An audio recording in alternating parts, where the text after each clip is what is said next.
এই প্রেক্ষাপটে আওয়ামী লীগ সরকারের পতন হয়েছে। অনেক ষড়যন্ত্র, চড়াই উৎরাই এবং ফ্যাসিস্ট শাসনামলের উচ্চস্পষ্ট ভুগীদের অনেক বাধা মারিয়ে ইতিমধ্যে নোবেলজয়ী বিশ্ববরেণ্য প্রফেসর ডক্টর মোহাম্মদ ইউনূসের নেতৃত্বে উপদেষ্টা পরিষদ গঠন হয়েছে। অন্তর্বর্তীকালীন সরকারকে বাংলাদেশ হিউম্যান রাইটস লয়ার্স ফোরামের পক্ষ থেকে আমরা অভিনন্দন জানাচ্ছি। আমরা নতুন সরকারের কাছে জাতির প্রত্যাশা ও সংস্কারের কিছু দিক ও প্রস্তাবনা তুলে ধরতে চাচ্ছি। আমরা কিছু প্রস্তাবনা দিয়েছি। এই প্রস্তাবনার সাথে আমি মনে করি যে আমাদের আবহাওয়া দেশের জনগণ এই প্রস্তাবনার সাথে জড়িত। আমরা এই সরকারকে 16টি প্রস্তাবনা দিয়েছি। আপনারা সাংবাদিক বন্ধুগণ, আপনারা হচ্ছে সমাজের বিবেক, আইনজীবীরাও সমাজের লিডার। এই অঙ্গনে আমরা এই মানবাধিকারের পক্ষ থেকে বাংলাদেশ হিউম্যান রাইটস লয়ার্স ফোরামের পক্ষ থেকে আমরা 16টি প্রস্তাবনা দিচ্ছি। প্রথম প্রস্তাবনা হচ্ছে যে অতি শীঘ্রই ছাত্র জনতার গণ আন্দোলনে সারা বাংলাদেশের প্রত্যন্ত অঞ্চল সহ শহীদদের তালিকা প্রণয়ন ও খুনিদের দৃষ্টান্তমূলক শাস্তি নিশ্চিত করার লক্ষ্যে জাতিসংঘের তত্ত্বাবধানে একটি কমিটি গঠন করা হোক এবং জাতীয়ভাবে তালিকা করার প্রয়োজন। কারণ আপনারা জানেন ইতিমধ্যে সারা দেশে প্রতিদিনই কিন্তু মারা যাচ্ছে। এই আন্দোলনে যে সমস্ত ছাত্ররা আহত হয়েছে, যারা এখনো মৃত্যুর সাথে পাঞ্জা লড়ছে, তাদের কিন্তু তালিকা এখনো পর্যন্ত আমরা পাইনি। কাজে এই সরকারের কাছে প্রথম আমাদের দাবি হচ্ছে যে যারা এখনো প্রতিদিন মারা যাচ্ছে, যারা পঙ্গুত্ব বরণ করছে, যারা হাসপাতালে আছে, প্রত্যেকের গ্রাম অঞ্চল থেকে আরম্ভ করে শহর পর্যন্ত প্রত্যেকের একটা তালিকা প্রণয়ন করা হোক। সেকেন্ড দাবি হচ্ছে, আমাদের প্রস্তাবনা হচ্ছে আইন শৃঙ্খলা ও জনগণের নিরাপত্তা নিশ্চিত করতে হবে। কারণ ষড়যন্ত্র থেমে নেই। পরাজিত প্রতিবাদ গোষ্ঠী দেশে অরাজকতা ও বিশৃঙ্খলা সৃষ্টির পায়তারা করছে। তৃতীয় দাবি হচ্ছে, প্রস্তাবনা হচ্ছে গণতান্ত্রিক প্রতিষ্ঠানকে শক্তিশালী করার জন্য বিচার বিভাগ, নির্বাচন কমিশন এবং দুর্নীতি বিরোধী সংস্থা সহ গণতান্ত্রিক প্রতিষ্ঠানগুলোর স্বাধীনতা ও কার্যকারিতা নিশ্চিত করা অপরিহার্য। এরপরে চতুর্থ হচ্ছে, নির্বাচনী প্রক্রিয়ার বিশ্বাসযোগ্যতা বাড়াতে নির্বাচনী সংস্কার প্রয়োজন, সুষ্ঠু নির্বাচন নিশ্চিত করা প্রয়োজন। এর মধ্যে আভ্যন্তরীণ আন্তর্জাতিক উভয় ক্ষেত্রে 7টি নির্বাচন পর্যবেক্ষকদের নির্বাচনী প্রক্রিয়া পর্যবেক্ষণ করার অনুমতি দেওয়া প্রয়োজন।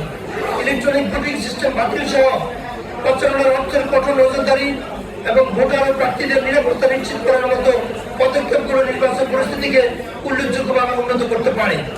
আপনারা জানেন যে নির্বাচনগুলো হয়েছে, বিগত 3টি নির্বাচন ভোটারবিহীন নির্বাচন হয়েছে।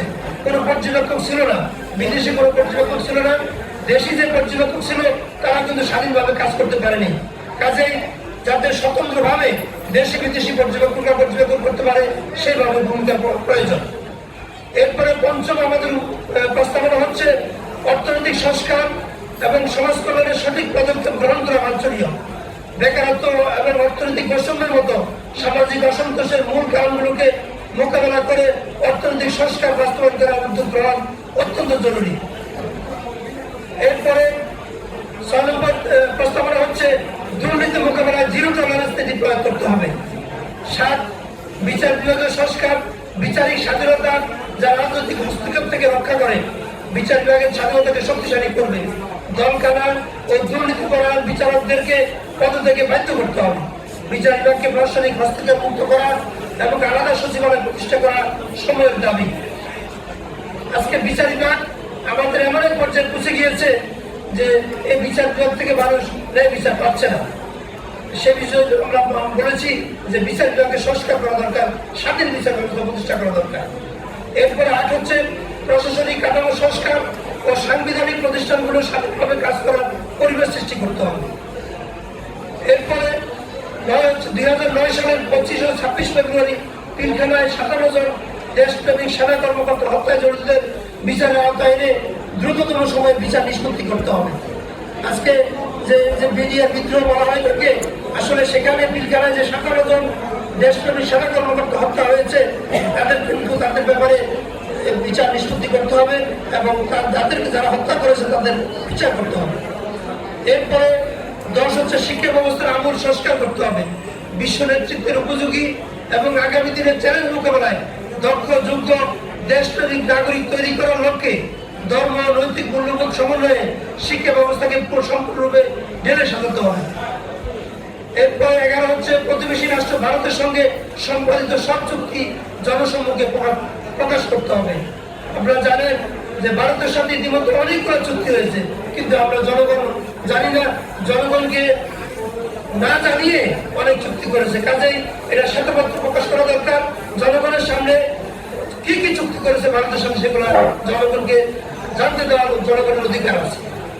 এরপরে ভারত হচ্ছে নিত্য প্রয়োজনীয় দ্রব্যমূল্য মানুষের ক্রয় ক্ষমতার মধ্যে নিয়ে আসতে হবে। মানুষের জীবনযাত্রার মান উন্নয়নে বর্তমানে অন্তর্বর্তীকালীন সরকারকে বলিষ্ঠ ভূমিকা রাখতে হবে, যাতে করে কেউ যেন চাঁদাবাজি ও সিন্ডিকেট সৃষ্টি করতে না পারে। আপনারা জানেন জিনিসপত্রের দাম এখনো কিন্তু কমেনি। এই সিন্ডিকেটকে যে কোনো ভাবে হোক সিন্ডিকেট থেকে দেশকে উদ্ধার করতে হবে এবং চাঁদাবাজি বন্ধ করে দিতে হবে। অন্তর্বর্তীকালীন সরকারকে কিন্তু অতি শীঘ্র এই কাজটি করতে হবে। এরপরে এরা হচ্ছে রাজনৈতিক সরকার উৎসাহিত করতে রাজনৈতিক দল, সুশীল সমাজ এবং অন্যান্য স্টেক হোল্ডারদের মধ্যে সংলাপের আয়োজন করতে হবে। এই যে রাজনৈতিক সরকার উৎসাহিত করার জন্য রাজনৈতিক দলদের সাথে বিভিন্ন সময় আলোচনায় বসতে হবে, সুশীল সমাজ, সাংবাদিক, আইনজীবী সবার সাথে বসতে হবে, তাইলে কিন্তু তারা মূল্যবান পরামর্শ দিতে পারবে।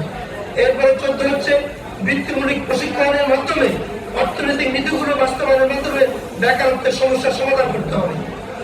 এরপরে 15 নম্বর প্রস্তাবনা হচ্ছে বিচার বহির্ভূত হত্যাকাণ্ড, যথেচ্ছা গ্রেপ্তার ও আটক, গুম, নির্যাতন, দুর্ব্যবহার, মত প্রকাশের স্বাধীনতায় বড় আকারে বাধা দেওয়া ও শান্তিপূর্ণ সমাবেশে বাধা দেওয়ার মতো ঘটনা ও আইনাগর সৃষ্টি সহ আরো অনেক অভিযোগ রয়েছে, যেগুলো নিরপেক্ষ ও সুষ্ঠু তদন্ত হওয়া প্রয়োজন এবং প্রকৃত দোষী ব্যক্তিদের বিচারের আওতায় এনে দৃষ্টান্তমূলক শাস্তি প্রদান নিশ্চিত করতে হবে। আপনারা জানেন আমরা বিগত 16টি বছর ধরে আইনাগর সৃষ্টি করে কিভাবে নৃশংসভাবে মানুষকে নির্যাতন করেছে প্রতিদিন পত্রিকায় পড়লে আমরা দেখি। এরপর বিচার বহির্ভূত হত্যাকাণ্ড হয়েছে, আটক করেছে, গুম করেছে। এই যে এরপরে সাংবাদিকদের মত প্রকাশের স্বাধীনতা নেই, সাংবাদিকদের গলাকে টুটে দেওয়া হয়েছে। যদি কোনো সত্য নিউজ দেওয়া হয় তখন তাকে ফোনে হুমকি দেওয়া হয়। সে বিষয়গুলোর বিচার হওয়া প্রয়োজন এবং যারা করেছেন এদেরকে বিচার আওতায় এনে দৃষ্টান্তমূলক শাস্তি নিশ্চিত করা প্রয়োজন বলে আমরা মনে করি।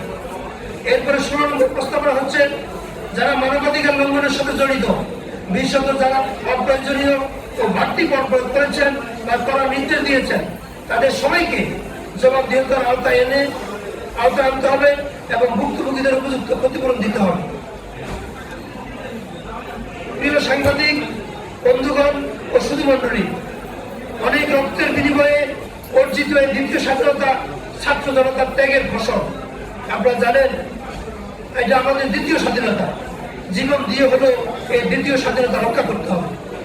এই দাবিগুলো বাস্তবায়নের মাধ্যমে একটি অধিকতর অন্তর্ভুক্তিমূলক, স্বচ্ছ ও গণতান্ত্রিক ব্যবস্থা গড়ে উঠতে পারে বলে আমরা মনে করি। মহান আল্লাহ শুধু কোটা সংস্কার নয়, বাঙালি জাতিকে পুরো রাষ্ট্র ব্যবস্থা সংস্কারের সুযোগ করে দিয়েছেন। ছাত্র জনতার আশা আকাঙ্ক্ষার আলোকে একটি বৈষম্যহীন সমাজ ও রাষ্ট্র ব্যবস্থা গড়ে উঠবে, এই প্রত্যাশা হচ্ছে 18 কোটি মানুষের। আমরা আইনজীবী ও মানবাধিকার কর্মীরা সেই কাঙ্ক্ষিত দেশের প্রত্যাশায় আমাদের তরুণ প্রজন্মের উপর ভরসা ও আস্থা রাখতে চাই। আমাদের বিশ্বাস এই তরুণ প্রজন্মের মাধ্যমে আমরা একটি বৈষম্যহীন সমাজ ও গণতান্ত্রিক রাষ্ট্র ব্যবস্থা অতি শীঘ্রই দেখতে পাবো এবং রাষ্ট্র দেখতে পাবো। দেশবাসী আশা করে নবগঠিত যে অন্তর্বর্তী সরকার রাষ্ট্রের কাঠামোগত সংস্কার করে অতি শীঘ্রই যতটুকু সংস্কার প্রয়োজন সেই সংস্কারের আলোকে নির্বাচিত জনপ্রতিনিধিদের হাতে হস্তান্তর করবেন, এই আশাবাদ করছি আমরা। সবাইকে ধন্যবাদ। আমি আজকের এই সংবাদ সম্মেলনের আমাদের প্রস্তাবনা সমূহ আপনাদের সামনে পেশ করলাম। এখন আমাদের এই সংবাদ সম্মেলনের সমাপ্তি করবেন বাংলাদেশ হিউম্যান রাইটস লয়ার্স ক্লাবের সম্মানিত